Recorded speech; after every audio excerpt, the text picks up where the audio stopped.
Welcome to History Rewritten, where we explore pivotal moments in history and imagines how different choices could have changed our world. I'm your host for today's episode. Imagine for a moment that it's the year 1860. The United States is still a young nation, hemmed in by the Atlantic coast and the vast territories of an intact Mexico to the south and west. Meanwhile, Mexico has grown into a stable, unified nation, stretching from Texas to California, with a population that includes both indigenous peoples and European settlers.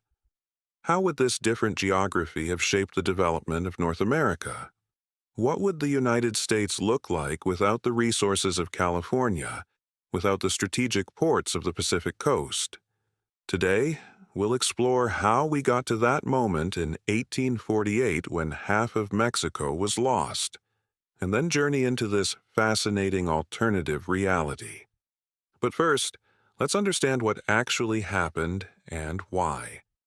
To truly appreciate this alternative history, we need to examine the forces that led to one of America's most consequential territorial expansions. In the 1840s, the United States was gripped by a powerful ideology called manifest destiny. This belief held that Americans were destined, even divinely ordained, to expand across the North American continent. It wasn't just about land.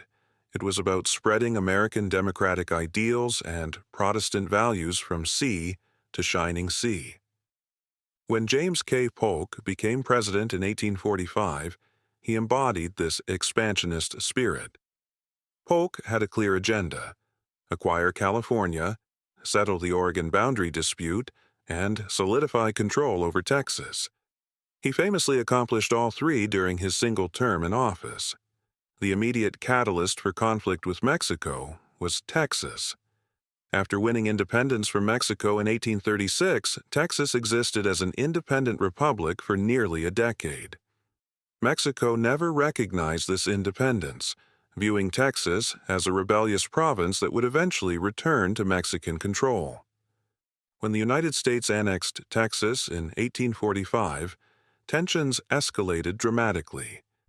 Mexico severed diplomatic relations, and a critical border dispute emerged.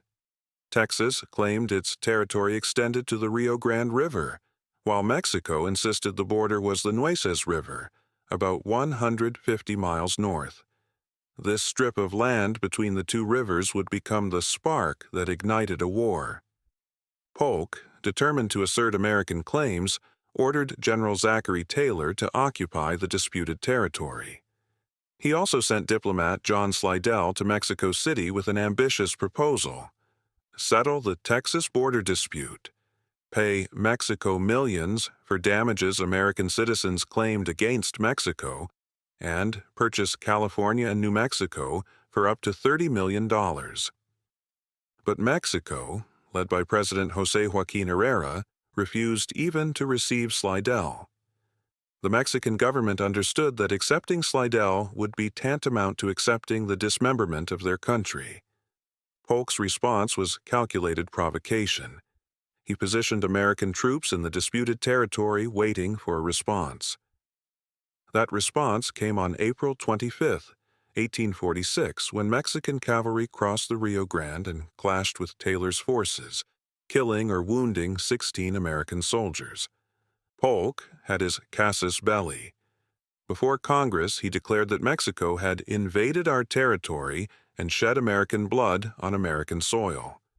Despite objections from Whigs who questioned whether the disputed territory was actually American soil, Congress voted overwhelmingly for war.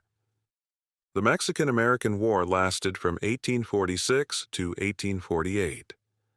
American forces, led by generals like Taylor and Winfield Scott, proved decisively superior. Scott's capture of Mexico City in September 1847 effectively ended major combat operations.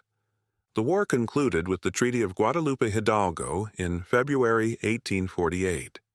Mexico ceded more than 500,000 square miles of territory, about 55% of its pre-war territory.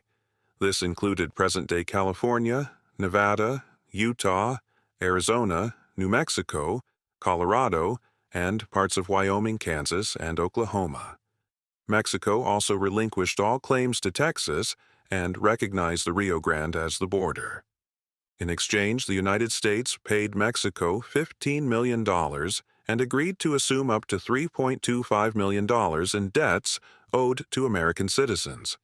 The treaty also promised to protect the property and civil rights of Mexican citizens who suddenly found themselves living in the United States. But what if Mexico had kept this vast territory? How might history have unfolded differently? For Mexico to have retained its lands, several factors would have needed to align differently. First, Mexico would have required stronger, more stable governance. The country had experienced decades of political instability since independence, with frequent changes in leadership and regional rebellions. A more unified Mexico might have presented a stronger defense. Second, Mexico would have needed to modernize its military more rapidly. The Mexican army was poorly equipped and organized compared to the professional American forces. Better training, modern weapons, and strategic leadership could have made the conflict much more costly for the United States. Third, international support would have been crucial. If European powers like Britain or France had provided more substantial support to Mexico, perhaps seeing a strong Mexico as a useful counterweight to American expansion, the outcome might have been different. In this alternative timeline, let's imagine Mexico successfully defends its territory. How would this have changed global politics? First, the United States would have remained a much smaller, more compact nation. Without California's gold rush, which began just days after the treaty was signed, America's westward expansion would have been dramatically different. The population boom that California brought, over 300,000 people in just a few years, would not have occurred. This would have delayed the construction of the Transcontinental Railroad and slowed American industrial development. Without California's ports, the United States would have had limited access to Pacific trade routes. The economic development of the American West would have been severely constrained, potentially keeping the nation more focused on its eastern industrial base. Mexico, on the other hand, would have been positioned as a major North American power. With access to both the Atlantic and Pacific through its extensive coastline, Mexico could have developed into a significant trading nation. The combination of Mexican resources, American investment, which would have been directed southward rather than westward, and European connections might have created a very different North American dynamic. The issue of slavery, which was already tearing at the fabric of American society, would have been even more problematic. The Wilmot Proviso, which sought to ban slavery in territories acquired from Mexico, was a precursor to the Civil War. Without these territories, the question of where slavery could expand would have remained unresolved, potentially accelerating the conflict between North and South. In global politics, a stronger Mexico would have provided a counterweight to American influence in the Americas. European powers might have maintained more significant interests in the region, seeing Mexico as a useful ally against American expansionism. This could have prevented the Monroe Doctrine from becoming the dominant principle of Western Hemisphere policy. The development of the American West would have taken a completely different path. Instead of American settlers moving into Mexican territories, we might have seen more cross-cultural exchange and integration.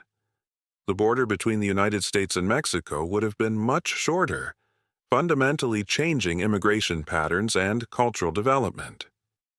The Mexican-American War was one of the most consequential conflicts in American history, fundamentally reshaping the geography and destiny of two nations. While we can only speculate about alternatives, it's clear that the loss of half its territory was a defining moment for Mexico, and the acquisition of that territory was equally transformative for the United States. What would North America look like today if the map had remained unchanged? Would Mexico have become the great power it might have been? Would the United States have developed along a more eastern industrial path? These questions remind us how fragile and contingent the course of history can be. Thanks for joining me on this journey through rewritten history. Join us next time as we explore another pivotal moment that could have changed everything.